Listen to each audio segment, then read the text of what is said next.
تو یہ ہے ابو طلحہ انصاری کا جذبہ جہاد، شوق ایمان اور اس کا عملی مظاہرہ۔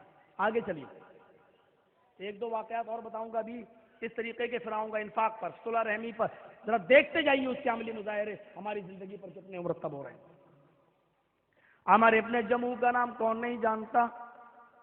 صحابی ہے، پیر یہاں سے کٹ چکا ہے، ایک پیر یہاں سے کٹ چکا ہے، بیساکھی لے کے چلتے ہیں، ایک پیر جس کا پورا کٹ چکا ہو وہ آدمی کس پوزیشن میں چلے گا یہ آپ کو اچھی طریقے سے معلوم ہے۔ قرآن کی آیت ان کے سامنے بھی آتی ہے، انفروا خفافا وثقالا وجاہدوا باموالکم وانفسکم فی سبیل اللہ۔ اپنی اولاد سے کہتے ہیں میرے بچوں میرے لیے گھوڑا تیار کرو، سامان جہاد تیار کرو، میں میدان جنگ میں جاؤں گا۔ ارے کیا کر رہے ہیں آپ؟ ایک پیر کٹا ہے آپ کا، آپ معذور ہیں۔ فرمایا میرے بچوں مجھے جھوٹی تسلی مت دو، میں ہر حال میں جہاد کے لیے جاؤں گا۔ بچے پکڑ کر ان کو اللہ کے نبی کے پاس لائے، اللہ کے نبی نے فرمایا آئے عمر ابن جموح کیوں ضد کر رہے ہو؟ تمہارے لیے رخصت ہے، پیر تمہارا کٹا ہوا ہے، ایک پیر سے تم معذور ہو، تم اپنے بچوں کو میدان جنگ میں جانے دو، تم کیوں جا رہے ہو؟ تمہاری کیا ضرورت ہے؟ تم میدان جنگ میں کیسے لڑ سکتے ہو؟ فرمایا اے اللہ کے نبی اگر میں جانا چاہوں تو مجھے کیوں روکا جا رہا ہے؟ ضد کرتے گئے، نبی کے سامنے بھی ضد کی تو اب اللہ کے نبی الٹے بچوں کے اوپر آ گئے۔ اے بچوں اگر تمہارے ابو میدان جنگ میں جا رہے ہیں اور وہ اگر کافروں کے خلاف لڑنا چاہ رہے ہیں تو تمہیں کیا نقصان ہے؟ جانے دو، شاید اللہ انہی کو شہادت نصیب فرمائے۔ بچوں نے پھر اللہ کے نبی کی بات کو تسلیم کر لیا، مان لیا، اور عمر ابن جموح میدان جہاد کے لیے چل دیتے ہیں، کود جاتے ہیں میدان جنگ میں، اور ایک ہمت والی لڑائی لڑتے ہیں، ایک مردانہ جہاد کرتے اور لڑتے لڑتے اللہ کی راہ میں شہید کر دیے جاتے ہیں۔ میرے پیارے ساتھیوں ذرا تصور کرو کہ ایمان کے یہ عملی مظاہرے تھے۔ جب ایمان کسی کے دل میں پیوست ہو جاتا ہے تو اس کے عملی مظاہرے شکل میں سامنے آتے ہیں جو صحابہ کرام کی زندگی میں مرتب ہوئے تھے۔ آج ہمارے سامنے کیا ہے؟ پورا قرآن پڑھ لیا، قرآن تو رسمن چل رہا ہے، آج پڑھ لو، پورے مہینے تراویح نہیں پڑھ سکتے تو تمہارے لیے خصوصی انتظام ہے، ایک رات میں بھی ختم ہو جائے گا، شبینہ کر لیتے ہیں، شوق سے پھر پورے مہینے ڈیوٹی پہ جائیے، پھر تراویح اراویح پڑھنے کی کوئی ضرورت نہیں ہے۔ اور امام صاحب سے بھی کہہ دیا کہ عشاء کے بعد سے لے کے فجر تک ختم کرنا ہے تجھے، اور فجر تک بھی نہیں سحری تک ختم کرنا ہے تجھے۔ اس نے بھی کہہ دیا میرے باپ کا کیا جا رہا ہے، ہم بھی ایسے پڑھیں گے کہ یعلمون تعلمون کے سوا تمہیں کچھ سمجھ میں نہیں آئے گا۔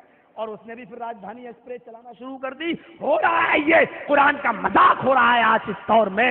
ہو سکتا ہے کہ اس کو لوگ قرآن خوانی کے نام پر یا قرآن کی تلاوت کے نام پر اس کو ایک ہوا کھڑا کریں اور دیکھیں صاحب یہ لوگ منع کر رہے ہیں۔ میرے بھائی ذرا بتاؤ ایسی تلاوت سے کون سا رزلٹ نکل رہا ہے اور کون سا فائدہ ہو رہا ہے؟ اللہ اکبر، غیر المغضوب علیہم ولا الضالین تک گاڑی صحیح، الف لام میم کے بعد دیکھ لیجیے، ذالک الکتاب لا ریب فیہ ھدی للمتقین الذین یؤمنون بالغیب ویقیمون الصلاۃ ومما رزقناہم ينفقون۔ یہ کون سا فائدہ ہو رہا ہے اس سے؟ کیونکہ امام کو بھی معلوم ہے کہ ہمیں صبح تک ختم کرنا ہے، اور مقتدیوں کو بھی معلوم ہے کہ ایک رات پڑھ لو، کون 29 دن ہمیں چلانا ہے۔ یہ قرآن کا مذاق اڑایا جا رہا ہے آج کے اس دور میں۔ ایک واقعہ اور، ایک جذبہ جہاد۔ کل صبح احد کی لڑائی ہونے والی ہے، جنگ احد کل صبح، جیسے مان لیجیے کل صبح ہونے والی ہے، تو آج دو صحابی ہیں، مشہور صحابی ہیں، دونوں جنگل میں ہیں اور دونوں دعا کر رہے ہیں۔ سنیے ذرا، ایک کہتا ہے، ایک کا نام ہے سعد ابن وقاص اور ایک کا نام ہے عبداللہ ابن جہش۔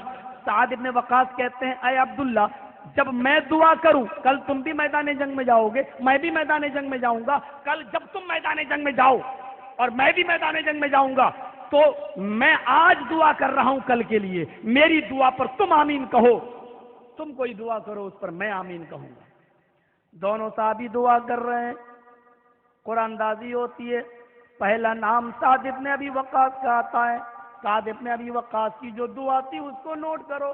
میرے پیارے ساتھیوں سعد ابن ابی وقاص دعا کرتے ہیں الہ العالمین کل جب میں میدان جنگ میں جاؤں، کل جب میں میدان جہاد میں جاؤں تو اے اللہ میرا مقابلہ کوئی لچر پچر سے نہیں ہو۔ ہم تو باپ ہیں، لیکن گھر میں اپنے بیٹے سے نہیں لڑ پاتے. ہم باپ ہیں، شوہر ہیں، گھر میں اپنی بیوی کے برائی کے خلاف آواز نہیں اٹھا پاتے ہیں. ہم گھر میں جہاد نہیں کر سکتے، میدان جنگ میں کیا کریں؟ اپنی اولاد کے خلاف ہم جہاد نہیں کر پاتے ہیں. اے اللہ، کل جب میں میدان جنگ میں جاؤں تو میرا مقابلہ کسی لچر پچر سے نہ ہو، کسی کمزور آدمی سے نہ ہو، میرے مقابلے میں کسی بہادر آدمی کو تو لانا. اے اللہ، بہادر ہو، اس کی تلوار بھی تیز ہو، ہم اس سے لڑیں وہ مجھ سے لڑے، میں اس پر وار کروں وہ مجھ پر وار کرے، اور یہ لڑائی فوراً حل نہ ہو جائے، اتنی دیر تک چلے کہ میں بھی پسینہ پسینہ ہو جاؤں اور وہ بھی پسینہ پسینہ ہو جائے. کافی دیر تک لڑتے رہیں، پسینہ پسینہ ہو جاؤں، جب میں تھک کر چور ہو جاؤں اور وہ بھی جب کافی دیر لڑتے لڑتے ہو جائے تو اے اللہ پھر میری تلوار اس کی گردن کے اوپر چل جائے. کافی مشقت کے بعد میری تلوار اس کی گردن پہ چل جائے، وہ میرے ہاتھوں سے قتل کر دیا جائے اور میں غازی بن جاؤں. حضرت عبداللہ ابن جہاش فرماتے ہیں آمین. اس واقعے کو علامہ ابن قیم نے صفت الصفوہ میں نقل کیا ہے. حضرت عبداللہ ابن جہش نے کہا آمین. اللہ تمہاری دعا قبول فرمائے، اللہ تمہارے ساتھ کل یہی معاملہ فرمائے. اب باری تھی عبداللہ ابن جہش کی دعا کرنے کی. عبداللہ ابن جہش دعا کرتے ہیں الہ العالمین، کل جب میں میدان جنگ میں جاؤں، کل جب میں جہاد کے لیے نکلوں تو اے اللہ میرے مقابلے میں کوئی لچر پچر نہ آئے، کوئی کمزور آدمی نہ آئے، بڑا بہادر ہو، جری آدمی ہو، تیر چلانے میں تلوار چلانے میں بڑا ایکسپرٹ ہو، بڑا ماہر ہو، وہ مجھ پر حملہ کرے میں اس پر حملہ کروں، میں پسینہ پسینہ ہو جاؤں اور وہ بھی پسینہ پسینہ ہو جائے.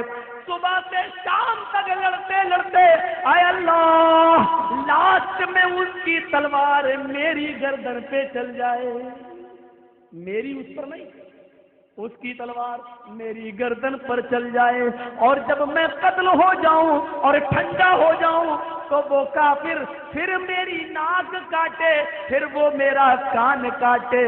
اور کل قیامت کے دن جب میں ناک کٹا ہوا، کان کٹا ہوا، گردن کٹا ہوا میدان محشر میں جب میں اٹھایا جاؤں تو میری حالت دیکھ کر فرمائے اے عبداللہ تو میرے لیے کیا کر کے آیا؟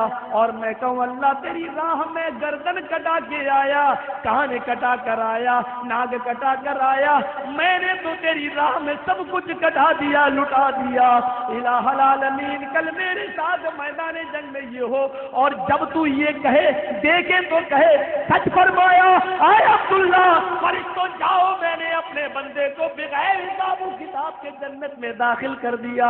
عبداللہ ابن جہش نے جب یہ دعا کی تو اس پر سعد ابن ابی وقاص کہتے ہیں میں نے کہا آمین. اب صبح میدان جہاد گرم تھی، لوگ لڑ رہے تھے، ایک افواہ پھیلی اور پھر اس کے بعد میں ختم ہوئی. پھر میدان جنگ میں اتنا لڑے لوگ کہ اس میں مسلمانوں کو سب سے زیادہ نقصان اٹھانا پڑا. مسلمان 70 صحابہ شہید کر دیے گئے. جب جنگ ختم ہوئی 70 لاشوں کو جب رکھا گیا میرے بھائیوں 69 لاشیں ایک ساتھ رکھی ہوئی ہیں، ایک لاش غائب ہے. یہ آدمی زندہ بھی نہیں ہے، اگر زندہ ہوتا تو جتنے لوگ آئے تھے ان میں ہونا چاہیے. شہید اگر ہے تو ایک کہاں گیا؟ زندہ ہے تو زندوں میں اضافہ ہونا چاہیے، اگر وہ شہید کر دیا گیا تو اس کو مردوں میں ہونا چاہیے. سمجھ میں نہیں آتا کہ زمین کھا گئی یا آسمان کھا گیا. حضرت سعد ابن ابی وقاص نے دیکھا ایک لاش نہیں ہے یا ایک آدمی کم ہے تو وہ تلاش کرنے کے لیے نکل جاتے ہیں، ڈھونڈنے کے لیے نکل جاتے ہیں.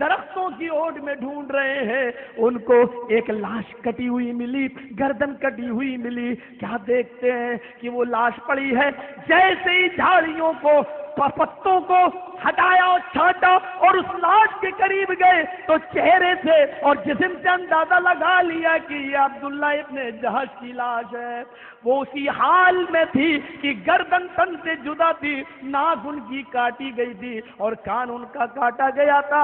عبداللہ ابن جہش کا یہ حال دیکھ کر حضرت سعد ابن ابی وقاص چیخ پڑے اور اسی گھاٹی میں, اسی جھاڑی میں چیخ پڑے, آئے کاش, آئے عبداللہ, یہ کل تیری دعا نہیں بلکہ تیری جگہ پر یہ میری دعا ہوتی. اللہ نے دنیا میں تیری اس دعا کا حصہ پورا کیا. تیری گردن کٹ گئی, ناک اور کان جو تو نے مانگا اللہ نے دنیا میں یہ حصہ تیرا قبول کر لیا. انشاءاللہ اس دعا کا دوسرا حصہ بھی اللہ قبول فرمائے گا اور تجھے بغیر حساب و کتاب کے جنت میں داخل کرے گا. پھر اس لاش کو اپنے کاندھے پر اٹھایا اور ان لاشوں میں رکھ دیا. اب ان کی تعداد 70 پہنچ جاتی ہے. میرے پیارے ساتھیوں, ذرا غور کرو کہ جب ایمان کسی کی زندگی میں آتا ہے تو اس کے یہ عملی مظاہرے سامنے آتے ہیں اور اس کے یہ اثرات ان کی زندگی پر مرتب ہوتے ہیں. ایک جنگ ہے, میدان جنگ میں باپ بھی جانا چاہتا ہے اور بیٹا بھی میدان جنگ میں. باپ بوڑھا ہے, بوڑھا باپ کہتا ہے اے میرے بیٹے میدان جنگ میں میں جاؤں گا. بیٹا کہتا نہیں ابو اس جنگ کے میدان میں میں جاؤں گا. کہا بیٹے نہیں نہیں میں مجھے جانے دے. بیٹا کہتا میں جوان ہوں میں جاؤں گا. اللہ کے نبی کو پتا چلا, آپ آئے, کہنے لگے تمہاری بیوی زندہ ہے. فرمایا ہاں. کہا یہ تمہاری بیوی ہے, یہ تمہارا بیٹا ہے. آپ دونوں میں سے کوئی ایک ہی جا سکتا ہے. اگر